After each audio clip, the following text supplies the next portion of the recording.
그때 떠났잖아 한 땅을. 응. 그럼 대략 145세 아니야. 그러면 70년 더 살아. 그럼 60년 더 살아야 된다고 대략. 대략 문제야 아주. 아 근데 그거 맞나? 성경인데? 잠깐만. 욕만 하지 마. 아 여긴 아니에요. 여긴 아니에요. 빈손으로 오기 좀 그래서 네. 선물을 하나 가져왔습니다. 아. 한국에서는 구할 수 없는. 아 감사합니다. 그냥 한 손이 비는데요? 한 손은 비는. 감사합니다. 아, 리뷰를 그때 좋게 말씀해 네, 주셔서. 아 이거 진짜 좋더라고요. 저 아직도 쓰고 있습니다. 귀하게 쓰고. 가을. 안녕하세요. 안녕하세요.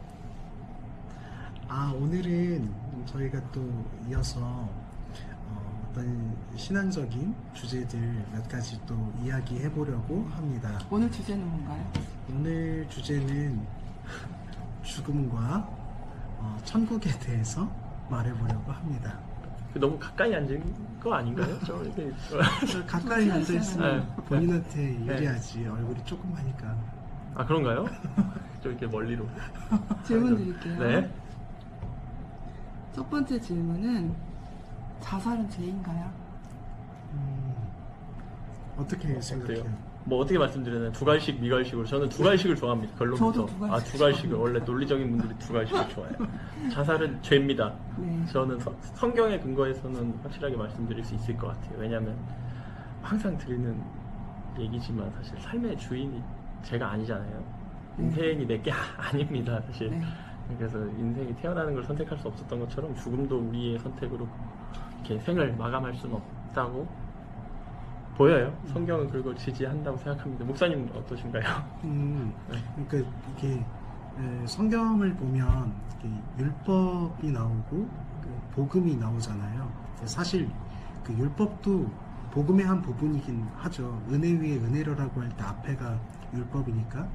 율법적으로 봤을 때 자살은 확실히 죄이죠.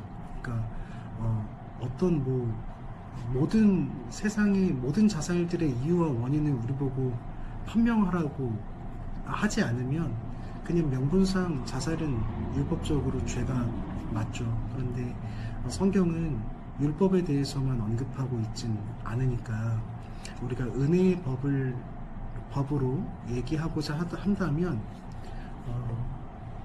조심해서 말해야 할 것 같아요.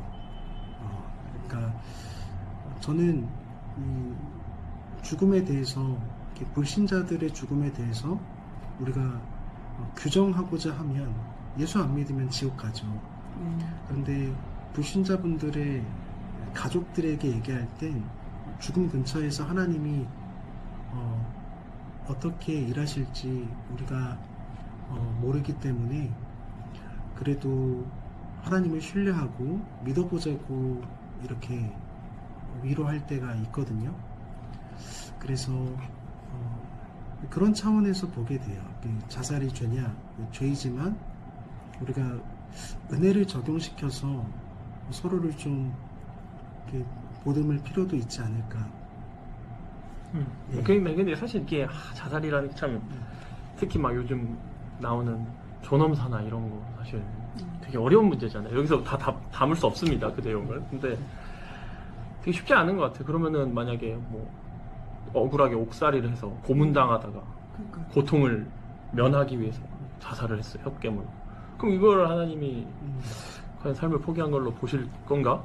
그러니까 뭔가 그런 문제들이 계속 제기되는 것 같아요. 그러니까 이런 답에 대해서 원칙적으로 자살은 당연히 죄고, 목사님 말씀하신 거에 첨언하면은 그가 뭐 그 자살함으로써 뭐 지옥 갈지 그 죄로 인해서 뭐 그런 건 우리가 사실 판단할 수 없다고 생각합니다. 근데 가장 사실 이 질문하시는 내용에서 가장 문제는 자살을 이제 뭐랄까 이용하잖아요. 자기 삶을 내가 태어나는 건 선택 못했으니까 끝날은 내가 선택하겠다 이렇게 그런 차원은 뭐 문제가 있다고 생각합니다. 그렇게 네. 쉽게 네. 생각하면 안 된다고 네. 확정적으로 말씀드리고 싶고요. 그 시편 75편 보면 그런 얘기 나오거든요. 그 하나님께 두 가지를 감사하는데 첫 번째는 하나님이 우리를 가까이 대해 주시는 것에 대해서 감사해요. 그리고 두 번째는 하나님이 모든 일을 올바르게 판단해 주실 거라는 걸 감사하거든요. 그래서 여기다가도 좀 적용할 수 있지 않을까. 이 누군가 어떤 문제로 자살을 하게 되면 하나님께서 참작해 주실 부분은 참작해 주실 거라고 믿고 그 동기가 온전하지 않다면 분명히 심판하실 거라고 생각하게 돼요. 네, 넘어가도 네, 좋을 두 것 같아요. 번째는 네. 죽음은 하나님의 계획의 일부인가요? 죽음은 원래 하나님께서 우리에게 주고자 하시는 복은 영원한 지복이죠. 그러니까 영원한 생명과 영원한 행복을 우리에게 계획하시고 뜻하시는데, 우리가 이제 그 선악의 기준을 가지려고 해서 인간이 타락했다고 하잖아요. 그 타락한 세상에 들어온 게 죽음이죠. 이 교만이 죄를 낳고, 욕심이 죄를 낳고, 죄가 장성하여 죽음을 낳았다고 하거든요. 그러니까 사실 죽음은 하나님의 원뜻은 아니지만 하나님의 뜻에서 벗어난 우리에게 죄와 사망이 들어와 있는 상태이죠.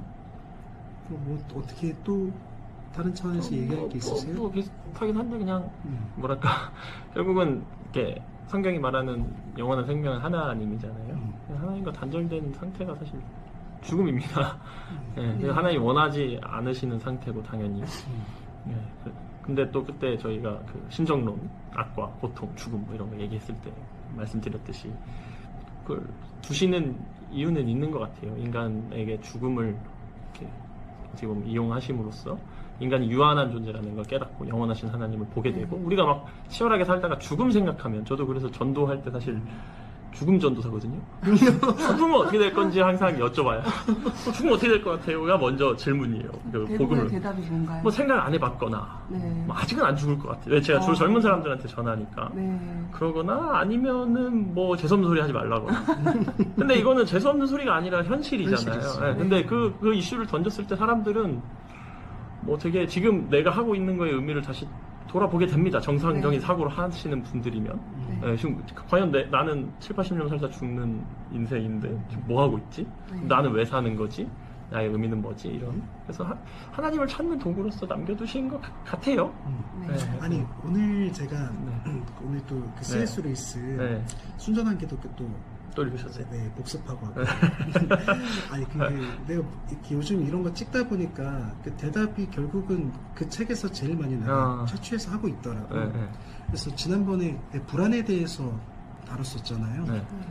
그 1장에서 옳고 그름 마지막 그 5번째 얘기가 불안에 대해서 얘기하더라고.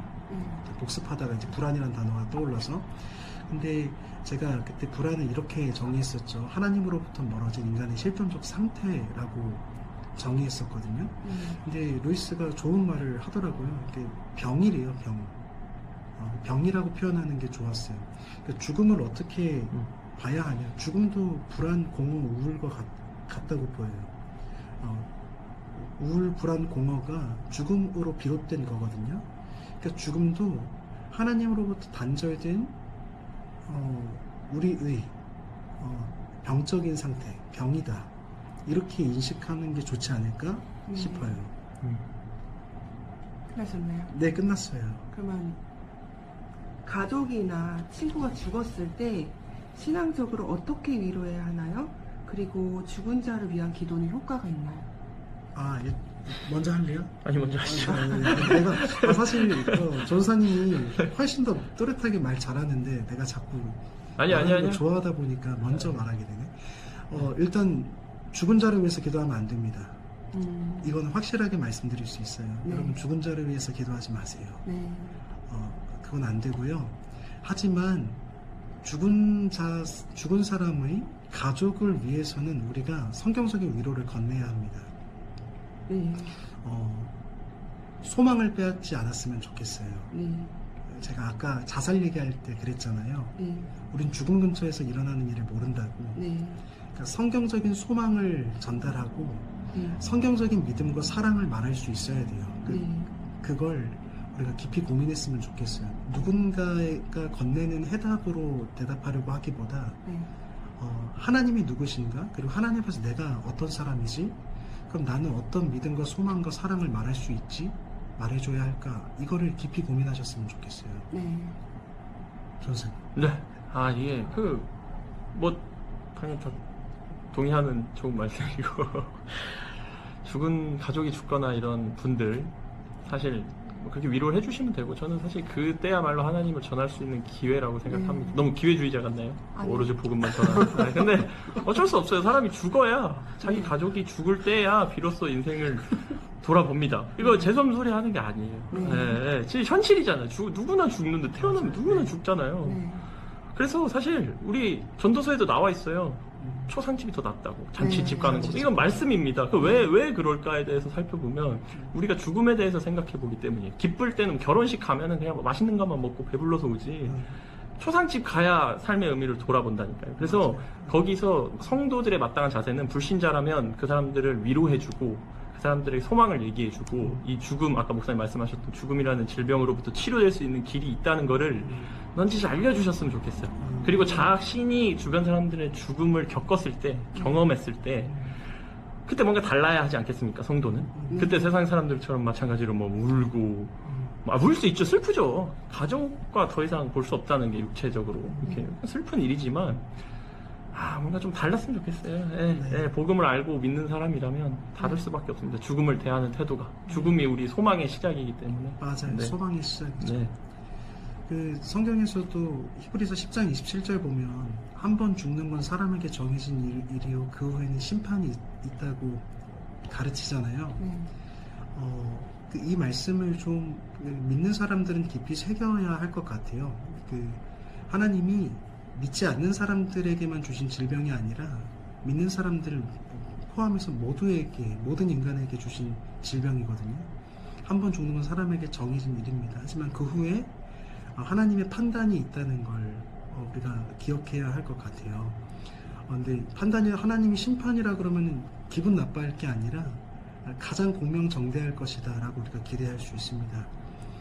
그러니까 전사님 말씀하신 대로 그 죽음을 소망의 창구로 좀 복음 전하는데 잘 생각하고 또 전해야 하지 않을까 싶어요. 네. 다 대답하셨나요? 네, 다 됐어요. 그러면 마지막으로 죽음을 두려워하지 않으려면 어떻게 해야 하나요? 죽음 두려워요, 안 들어요? 죽음 이후에 무엇이 있나요? 구원을 받은 사람은 죽음 후에 어떤 경험을 하나요? 같이 말씀해 주시면 될 것 같아요. 죽음 이후엔 무엇이 있나요? 네. 구원을 받은 사람은 죽음 후에 어떤 경험을 하나요?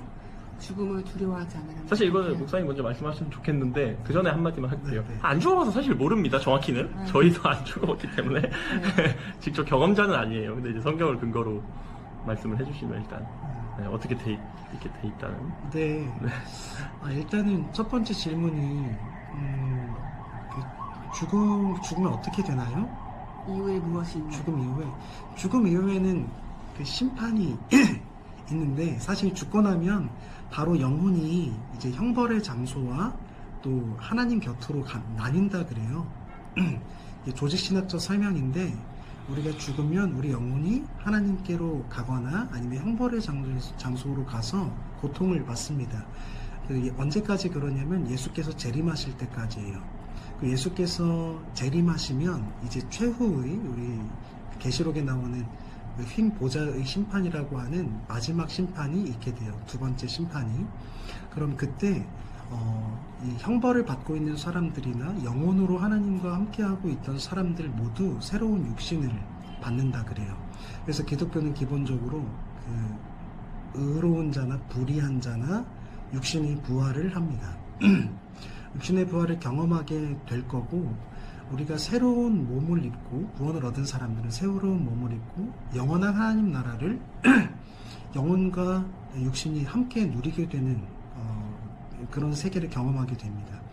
그렇지만 이 심판을 받은 사람들은 영원히 고통받은 육신을 입고 불못으로 던져진다 그래요.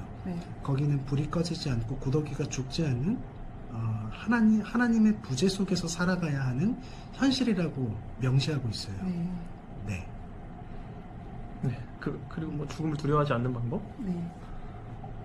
두려워하지 않을 수는 없죠. 사실 저도 죽음을 굉장히 아까 죽음 전도사라 했잖아요. 많이 묵상하는 편이지만 그 어떤 죽을 때 반드시 고통이 수반될 거잖아요. 네. 그런 거는 사실 싫긴 합니다. 고통, 아픈 거 좋아하는 사람이 어디 있겠어요. 하지만 인생이 끝난다는 거에 대한 두려움은 없는 것 같아요. 네. 뭐 사실 죽음이 두려우지 않을 수 있는 이유는 뭐 하나님밖에 없지 않나 싶습니다.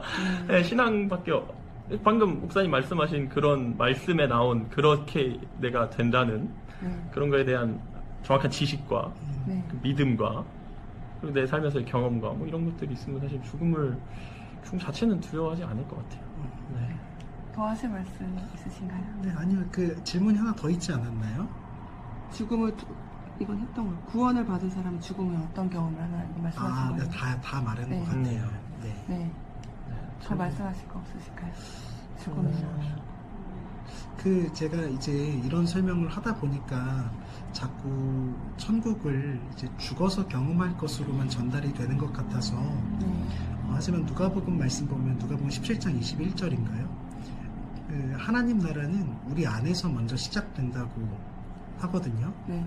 우리가 살면서 하나님 나라가 경험돼야 합니다. 신앙생활 하면서 그게 좀 믿는 사람들에게 먼저 주지됐으면 좋겠어요. 네. 우리가 하나님 말씀을 따르고 그 순종할 때 우리 마음에 하나님 나라가 임한다는 거를 경험해야 이 전생처럼 전도도 과감하게 할 수 있고 네. 복음을 말하는 일이 부끄럽지 않게 되는 것 같아요. 네. 네. 그렇습니다. 전도사님도 하실 말씀. 아니 이거 주제가 굉장히 마음에 들어요. 사실 죽음이라는 게. 네.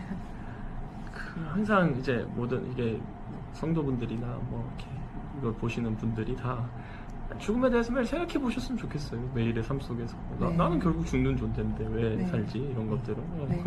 그러면 사실 뭔가 생각할 수밖에 없습니다. 네. 그 어떤 하나님이란 존재에 대해서 인간은 네. 그래서 그게 죽음이 어쨌건 결국은 구원의 통로가 되는 어떤 도구가 될 수 있으니까 네. 재수없다고 멀리 하지 마시고 항상 생각을 해보시고 말씀을 네. 찾고 네. 이렇게 해서 하나님과 더 가까워지는 계기로 삼았으면 좋겠습니다. 네. 네. 말씀 감사합니다. 네. 네, 감사합니다. 네. 그럼 인사해주세요. 서로 인사하면 되나요? 서로도 하시고 여기서 서로는 안 해도 될 것 같고. 카메라만 네. 주세요. 감사합니다. 네, 감사합니다. 밝게 좀 해주세요. 감사합니다. 감사합니다. 아니, 이렇게 아니, 조명이 밝은. 네.